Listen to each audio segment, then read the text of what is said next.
दोस्तों नमस्कार। शर्मा सर नमस्कार। नमस्कार जी, नमस्कार भाई साहब, क्या हाल है? बस शर्मा सर, आज राजनीति पे चर्चा करते हैं। आपके जी भी कुछ दिमाग में चल रहा था जो थोड़ी देर पहले भी आप चर्चा कर रहे थे जी, बिल्कुल चल रहा है। वो कि क्या है कि मैं बताऊं आपको कि केजरीवाल जी की गिरफ्तारी हुई, उनको समन तो पहले भी 8-10 दे चुके थे। जी और फिर उनको रात को वो बेस हुए, उसी समय उनकी गिरफ्तारी हो गई थी। क्या मैटर में गिरफ्तारी हुई है, क्या घोटाला है, क्या ऐसा मामला है, थोड़ा प्रकाश कर। शर्मा सर, कोई दल ये नहीं चाहता कि अन्य दल हमसे ज्यादा ईमानदार बनने की कोशिश करे। इसी संदर्भ में ये कार्रवाई हुई है। बस फर्क इतना है कि इसमें संवैधानिक जो संस्थाएं हैं उनका प्रयोग किया गया। जी जी यह जो कुछ शराब की नीति बनाई गई थी, कोई शराब से संबंधित राजस्व प्राप्त करने के उद्देश्य से दिल्ली सरकार के द्वारा, जी तो बताया जाता है कि उसमें कोई घोटाला हुआ था। तथाकथित घोटाले के अंतर्गत ये गिरफ्तारी हुई है। जी इससे पूर्व दिल्ली के जो उप मुख्यमंत्री थे, काफी ईमानदार शिक्षाविद और शिक्षा के क्षेत्र में काम करने वाले मनीष सिसोदिया, जिनका ट्रैक रिकॉर्ड भी बड़ा शानदार रहा है, अचानक से उनको पूछताछ के लिए बुलाया। वो बेचारे चिल्लाते रह गए और उनकी गिरफ्तारी हो गई। आज करीब 1 वर्ष होने को आया है और वो जेल में पड़े हैं। इससे पूर्व ये जो सीनियर कुछ नेता थे, संजय सिंह है, सत्येंद्र करके कुछ हैं जो कोई स्वास्थ्य मंत्री थे इनके, वो भी कोई 1 साल से, कोई 2 साल से सब जेलों में पड़े हैं केवल ईडी की वजह से। तो ये सब, इससे क्या होता है सर, जो ईडी की विश्वसनीयता है वो संदेह के घेरे में आ जाती है और यूं लगने लगता है कि ये ईडी की निष्पक्ष कार्रवाई नहीं होकर के किसी पार्टी विशेष के कहने की ये कार्रवाइयां होंगी। अब कल देर शाम केजरीवाल को पूछताछ के लिए बुलाया गया था और रात्रि में पता चलता है कि केजरीवाल जी की भी गिरफ्तारी हो गई। तो ये चुनाव के समय में ऐसी हरकतें करना, ये मतलब बहुत ही गलत है। ये सब चीजें, इस तरह के ये काम नहीं करने चाहिए, मेरा तो यही मानना है। देखो, वो तो अपनी अपनी मतलब क्या है कि पार्टियों की विचारधारा होती है कि चुनाव के समय करें। आप अपने एक चीज मानते हैं कि भ्रष्टाचार के खिलाफ तो कभी भी कार्रवाई कर सकते हैं। जी सर, सही है। और उसमें अगर कोई भ्रष्ट मिलता है तो उस पर तय है भी कार्रवाई होना, वो सरकार की मर्जी है कि भी कार्रवाई तुरंत करते हैं या उनको थोड़े दिन राह दे करके उसके बाद में होती है। सही कह रहे हो आप, थोड़ा चुनाव तक अगर उनको दे दिया जाए तो थोड़ा सा, लेकिन जनता के सामने आने के बाद में कार्रवाई तो करनी पड़ती है। नहीं सर, ये बात सही है आपकी। जैसा कि ये दूसरी बार दिल्ली में सरकार बनी, जी जी यदि ये भ्रष्ट होती या कुछ गलत काम करती या चुनावी वादों की ये पार्टी चुनाव जीतती, जी तो ऐसा नहीं है। दिल्ली में काफी लोग शिक्षित हैं और अलग अलग स्टेट से लोग आके बसे हुए हैं, तो जी। वहाँ राज करना हर किसी के बस की बात नहीं है। जी जी और दूसरी बात ये है कि जैसे कि एक इंडियन एक्सप्रेस ने राजनीतिक नेताओं की जांच के आधार पर एक रिपोर्ट छापी थी जी, पिछले दिनों। बताइए। ठीक है, उन्होंने कहा कि 2014 में एनडीए की सरकार बनने के बाद, जी ठीक है, नेताओं के खिलाफ ईडी की जांच और केस में तेजी से बढ़ोतरी हुई, जी जो कि यूपीए के मुकाबले में यह 4 गुना अधिक है। ये सोचने वाली बात है कि सरकार मनमोहन सिंह की भी चली थी। जी 2004 से 2014 तक ये यूपीए की गवर्नमेंट, जो गठबंधन सरकार थी, ये भी चली थी। जी और तो इसके अंतर्गत भी ऐसा कुछ नहीं हुआ। ठीक है, तब भी ईडी थी, कार्रवाइयाँ होती थी, विपक्ष को डराया जाता था। अपने ये नहीं कहते कि भाई ये कोई भारतीय जनता पार्टी ने या नरेंद्र मोदी ने किया है, उस समय भी होता होगा और कुछ हुआ है, लेकिन उससे 4 गुना ये कार्रवाइयाँ होना। और ये इन्होंने कुछ बताया है कि 2014 से 22 के मध्य कुल 121 प्रमुख नेताओं के खिलाफ मामले बनाए गए थे। जी 121 नेताओं के खिलाफ इन 8 सालों में जो मामले बनाए गए, उनमें 115 नेता तो केवल विपक्ष के थे। जी तो इसमें क्या हुआ, विपक्ष के 95% जो नेता थे, इसका मतलब सारा करप्शन कांग्रेस में है। सत्ता पक्ष में तो कोई करप्शन है ही नहीं, वो तो ईमानदार है, दूध के धुले हुए हैं।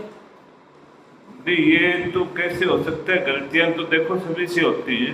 तो आपका कहने का मतलब है कि भी सारे केस मुल्क में विपक्ष पे हो रहे हैं, ईडी की छापामारी विपक्ष में हो रही है, पक्ष में नहीं हो रही? मेरा नहीं कहना है, ये आंकड़े बताते हैं। नहीं, वो आगे आंकड़े के आधार पे बात कर रहे हैं। ये आंकड़े बताते हैं, और ये जो प्रमुख अखबार हैं, जांच एजेंसियां हैं जो प्राइवेट, ये वो बोल रही हैं। जैसे कि सितंबर 22 से जुलाई 23 के मध्य, ठीक है, अन्य नेता भी इन एजेंसियों के रडार पे आ गए।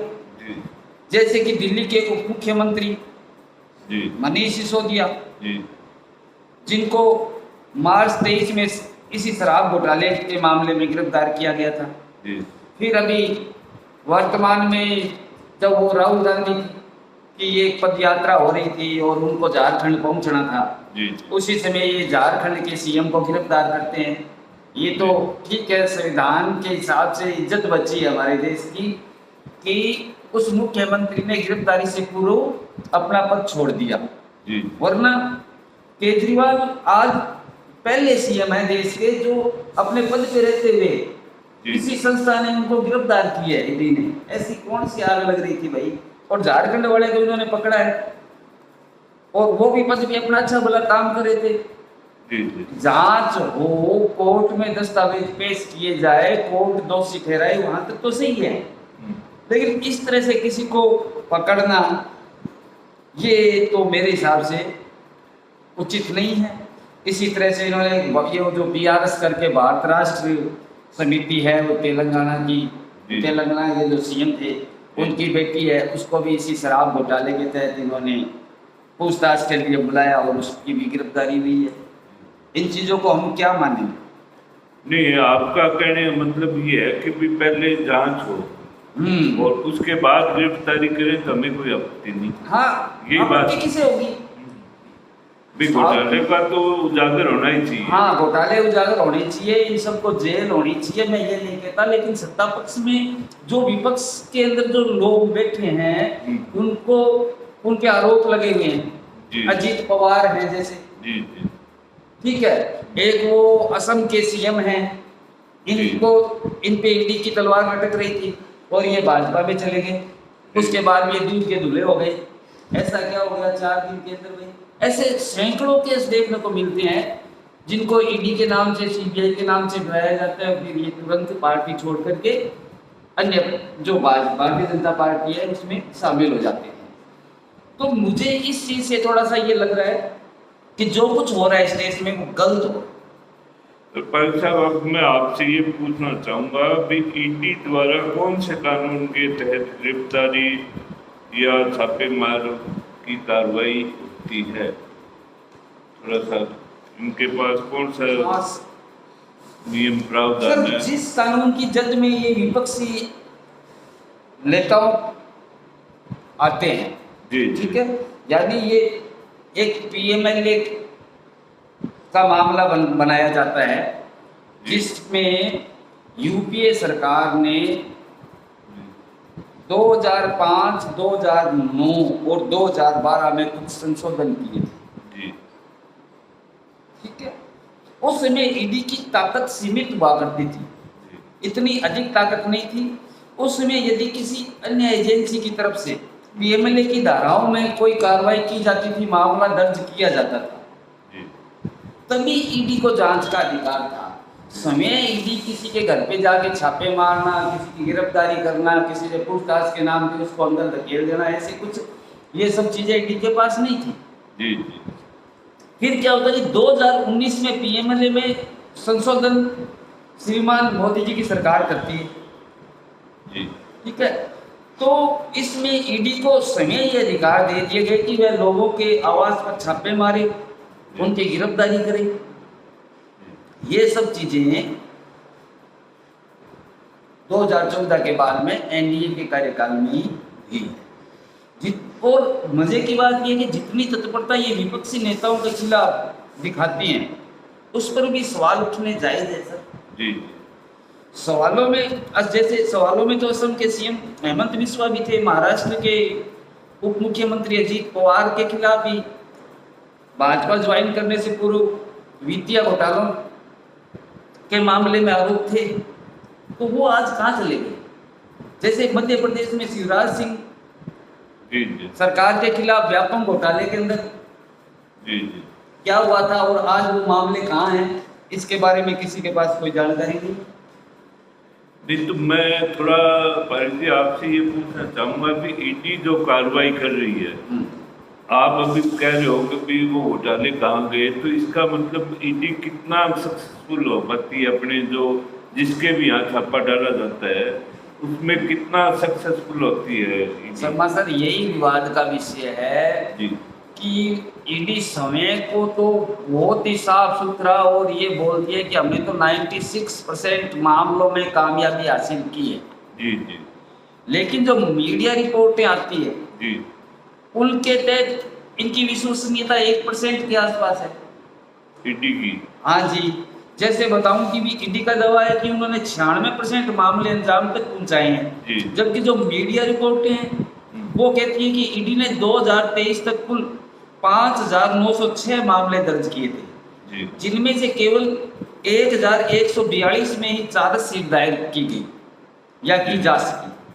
उनमें से भी केवल 25 मामलों का निपटारा हो पाया है, केवल 25 मामलों का, यानी कुल मामलों का 0.47%, तो आधा % भी नहीं है ये।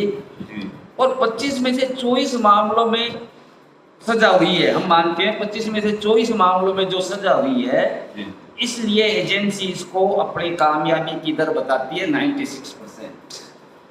स्टिक, उनका कहना स्टिक है, लेकिन कुल मामलों का तो ये 1% ही अंजाम तक पहुंचा है बॉस।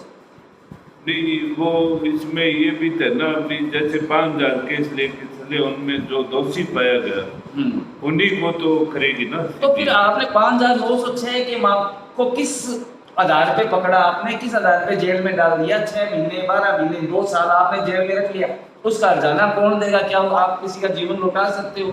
उसका राजनीतिक भविष्य लौटा सकते हो आप? तभी तो मैं कह रहा हूँ ना, किसी भी मामले में जांच होनी चाहिए, उसके पश्चात उसको कोर्ट में जाना चाहिए, यदि दोषी है तो उसको सजा।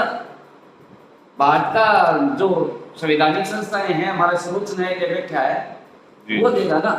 आपको किसने अधिकार दिया कि आप 6 महीने, 12 महीने, 2 साल?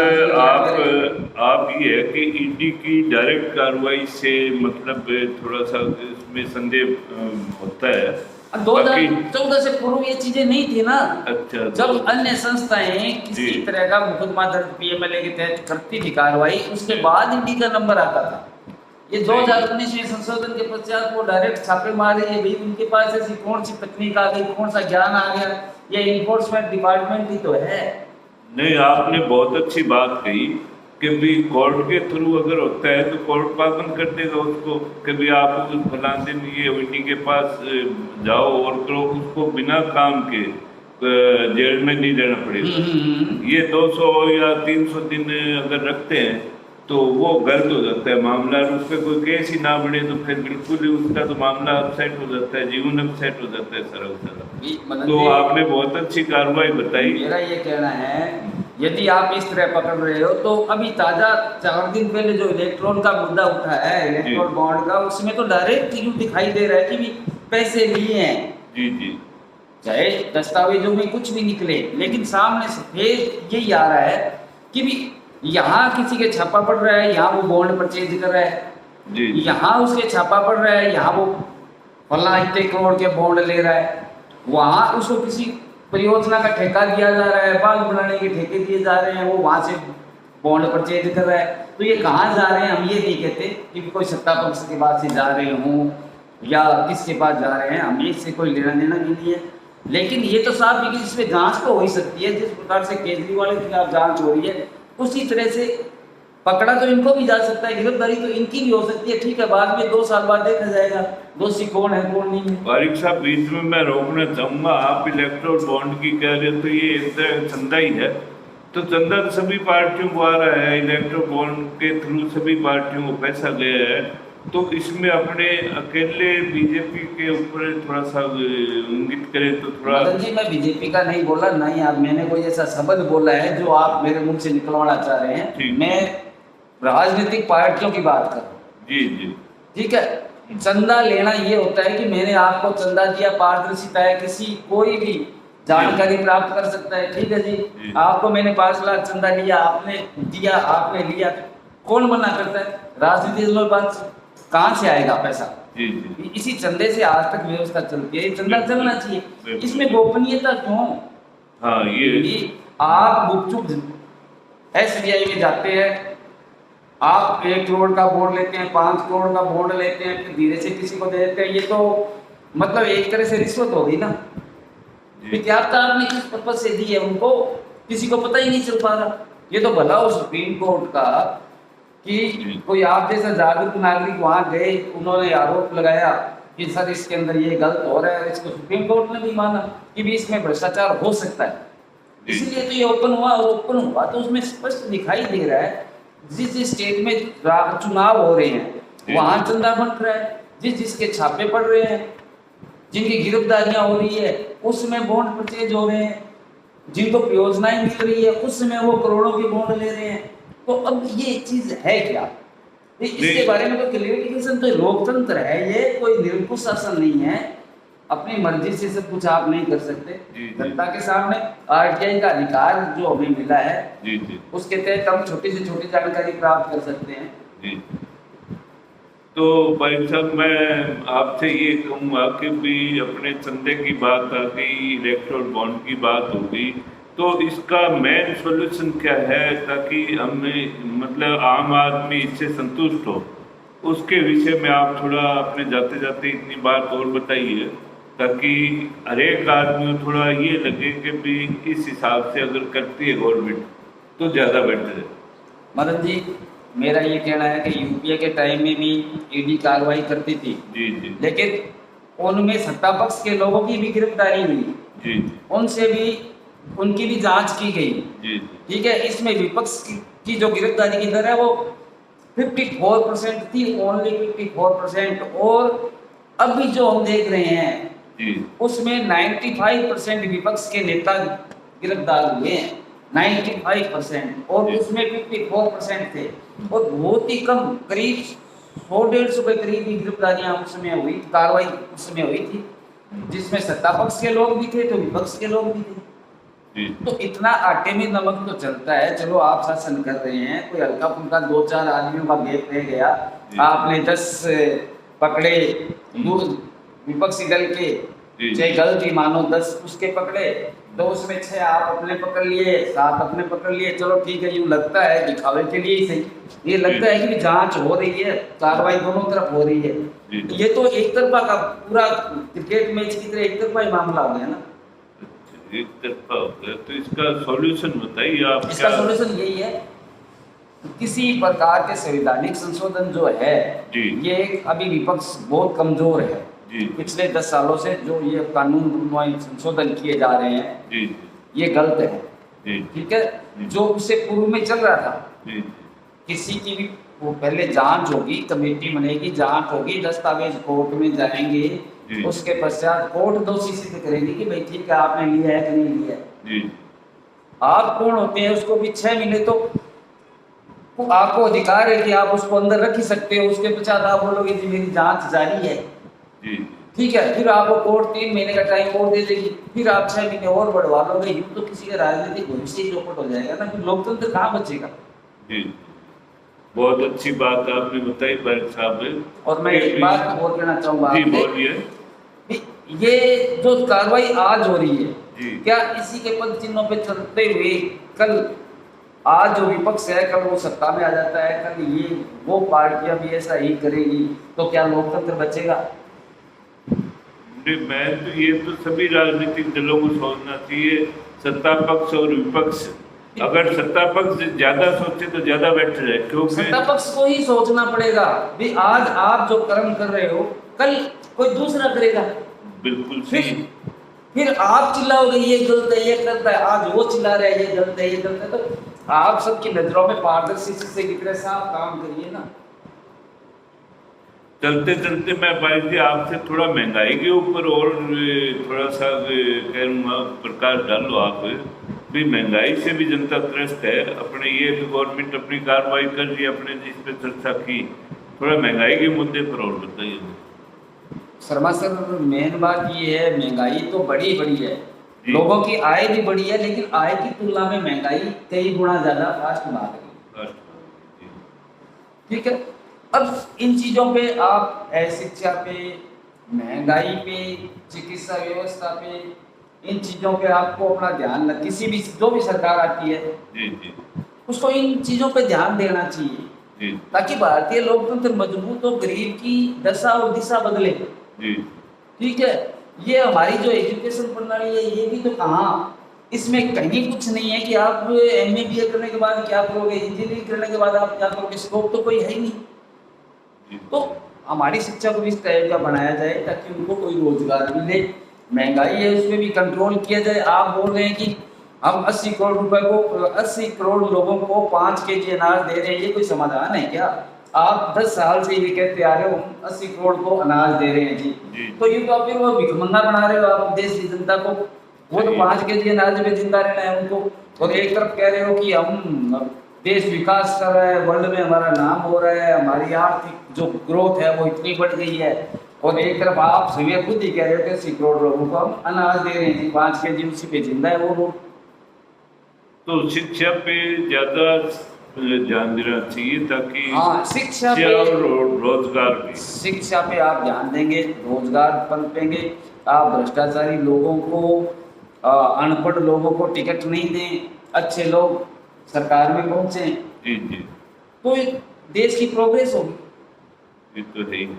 अब आप देखिए, आजादी के बाद में देश ने लगभग 4 से 5 बड़े युद्ध झेले हैं, जी जी, फिर भी हम इस स्थिति में हैं कि अपना समय का अनाज पैदा करके हम खा रहे हैं। तो क्या अभी तो व्यवस्था भी बदली है, और हमारे विश्व व्यापार संगठन से गेट वगैरह ये अक्रम काफी चीजें हैं, उनसे समझौते भी चल रहे हैं, तो क्या हम प्रोग्रेस नहीं कर सकते? 85-90 तक तो उदारीकरण ही शुरू नहीं हुआ था देश में, फिर भी हम लोग सुखी थे। जी। आज ये अवसादग्रस्त क्यों हो रही है दुनिया? कितने लोग, कुछ लोग खाने को मर रहे हैं, खाने के लिए मर जाते हैं, कहीं किसान मर रहे हैं, कहीं एजुकेशन के नाम पे लोग फांसियां खा रहे हैं कि मेरे 90% नहीं आए, 100% नहीं आए। अभी ऐसी एजुकेशन का क्या करोगे जो आपको रोजगार परक भी नहीं है, तो आपको आगे रोजगार मिले? तो ये व्यवस्था सुधारनी होगी। तो कुल मिला के ये भी रोजगार, शिक्षा और आदमी की चिकित्सा, आम जन की चिकित्सा पे गवर्नमेंट ध्यान दे, चाहे गवर्नमेंट किसी की भी रहे, जो भी गवर्नमेंट हो, फर्स्ट प्राइज इसको दे कि भी युवा को रोजगार दे और आम आदमी को चिकित्सा दे और उनके स्वास्थ्य का पूरा ध्यान रखे। तो उससे क्या है कि हमारे देश बहुत तेजी से तरक्की करेगा, उन्नति की ओर अग्रसर होगा। और भाई साहब, इस विषय में आप थोड़ा और जाते जाते प्रकाश डालिए भी क्या क्या व्यवस्थाएं गवर्नमेंट करे तो बढ़िया रहेगी। सर, सर्वप्रथम तो मैं जैसे GST वगैरह, गुड्स सर्विस टैक्स जैसे जो ये संस्थान बनाए गए हैं, जी, उनसे मेरी प्रार्थना है सरकार से कि उनको पाबंद करें। वो लोगों के घर तक पहुंच रहे हैं, जी, लोगों को गाड़ियां निकाल रहे हैं कि आपने टैक्स नहीं दिया, ये नहीं दिया, वो नहीं दिया। आज हालात ये हो गए कि आप लोगों की जेब फाड़ने के उतारू हो चुके हैं। ठीक है, टैक्स लेना है आपको, आप टैक्स लीजिए, लोग टैक्स देंगे आपको। कोई 10 महीना 2 महीना लेट हो रहा है, वो आपको ब्याज दे रहे हैं ना। आपने इन संस्थाओं का क्या कर दिया? अभी अब मैं देख रहा था, रात को टीवी चल रहा था, कांग्रेस के आपने खाते फ्रीज कर दिए। इस चुनाव के टाइम में आपने उनका फंड रोक दिया, उनके सारे खाते फ्रीज कर दिए, और कारण क्या बताया जा रहा है? तो 30 दिन 25 दिन के लिए उनकी रिटर्न फाइल करने में देरी हुई थी केवल। ठीक है, तो उस पर आप जुर्माना लगाइए, 10,000 लगाइए, 50,000 लगाइए, लाख। आप उनके, ये व्यापार व्यवहार के मामले होते हैं। यदि आप लोगों को इस तरह से प्रताड़ित करेंगे तो ये सिस्टम चलने वाला नहीं लगता मुझे। ये तो द्वेष भावना होगी ना। मतलब ये है कि नियमों में थोड़ी सी क्या है कि नरमाई बढ़ती जानी चाहिए। तो चल रहा कठोरता ज्यादा है नियमों में। आप एक तरफ कह रहे हैं कि आपने ये नहीं किया तो आप पे इतना ब्याज लगेगा, ठीक है।